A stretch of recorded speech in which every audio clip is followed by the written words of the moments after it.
Artificial intelligence, AI, and machine learning, ML, are often confused, but they have distinct approaches to creating intelligent machines.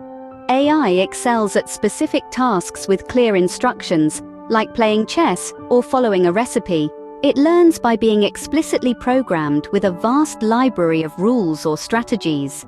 In contrast, machine learning learns from data, like a student studying for an exam. By analyzing past datasets, it identifies patterns and improves its ability to handle new situations. This makes machine learning highly adaptable, constantly refining its performance with new information. Imagine a self-driving car.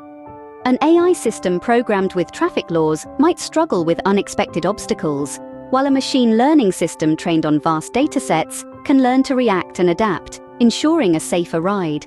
Similarly, facial recognition software trained with machine learning can recognize faces even with significant changes, unlike an AI system programmed with specific facial features. In essence, AI excels at following instructions, while machine learning thrives on data analysis, adaptation, and improving its performance over time.